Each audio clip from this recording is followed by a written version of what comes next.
మీ అందరికీ నా హృదయపూర్వక వందనాలు. చెమ్మగలిగిన దేవుని పిల్లారా, మీ హృదయాలు వెలిగించే మాటతో దేవుడు ఎక్కువ నీ మాటలు తీసుకొని మీ అద్దెకు వచ్చి ఉన్నాడు కనుక మీరు నేను కలిసి ప్రభు మాటలు ధ్యానం చేద్దాం. ప్రభు మాటల చేత మన హృదయాలు వెలిగించబోయే ముందు రాత్రికాలం నుంచి మిమ్మల్ని, మీ కుటుంబాన్ని, మమ్మల్ని, సంఘాన్ని, భూమి మీద ఉన్న ప్రతి బిడ్డని జ్ఞాపకం చేసుకొని ఊపిరిని జీవాన్నిచ్చిన దేవుడికి మన ప్రభు అయిన యేసుక్రీస్తు వారి నామములో శిరస్సు వంచి వందనాలు స్తుతులు చెల్లిస్తూ, ఈ దినం దేవుడు ఏ మాటల చేత మన హృదయాలు వెలిగించాలనుకుంటున్నాడు దాన్ని ఒకసారి మనం చూడగలిగితే దేవుని పిల్లారా, ఇర్మియా మత్తయి సువార్త 26వ అధ్యాయము 26వ వచనంలో రాయబడ్డ మాట, యేసుక్రీస్తు వారు తన 12 మంది శిష్యులు కలిసి భోజనం చేస్తారు. అంటే శిష్యులు 12 మందితో కలిసి యేసుక్రీస్తు వారు ప్రతిరోజు భోజనం చేస్తున్నాడు.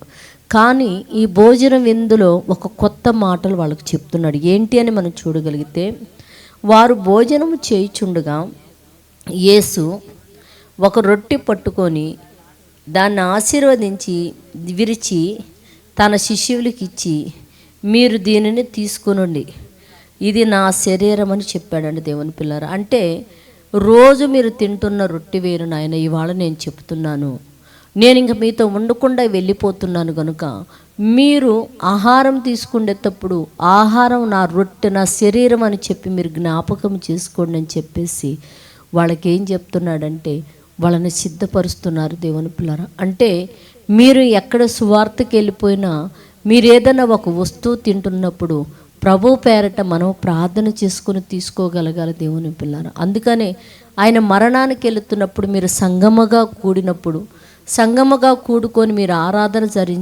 జరిగించి అక్కడ రొట్టె పెట్టి ఆ రొట్టె మీరు తీసుకుంటున్నప్పుడు అది నా శరీరముగా మీరు భావించండి. అంటే నా మాట విని నా రక్తంలో ఎవడైతే కడగబడతాడో అట్టివాడు మీరు ఆ రొట్టెని తీసుకుంటున్నప్పుడు నా శరీరముగా మీరు భావించాలని చెప్పాడు. అంటే పాపముతో సంబంధం ఉన్నవాడు, లోక సంబంధి దానిలో చేయటానికి వీల్లేదు. ఎవరు పాపమును విడిచిపెట్టి ఎవరైతే తన పాపాలు కడుక్కుంటారో అట్టివారే ఈ రొట్టెలో చేయి వేయాలని దాని కృతజ్ఞత స్తుతులు తండ్రి అయిన దేవుడికి చెల్లించి మీరు ఇలా తీసుకోవాలని నా శరీరం అని మీరు జ్ఞాపకం చేసుకోండి.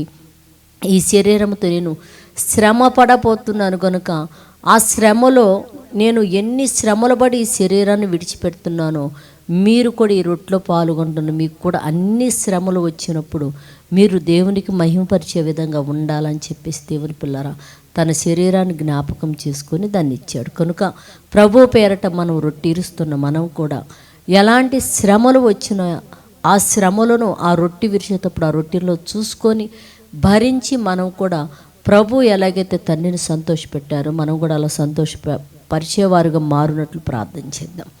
పరిశుద్ధుడా, చెమ్మగలిగిన మా పరలోకపు తండ్రి, నయనని కృప కలిగిన నామనికి వందనాలు తండ్రి.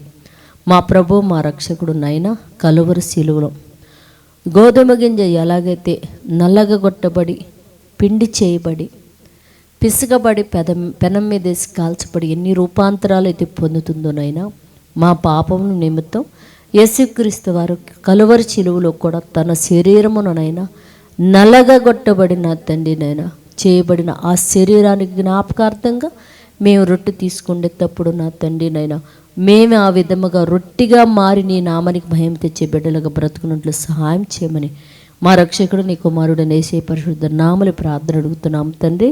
ఆమెన్.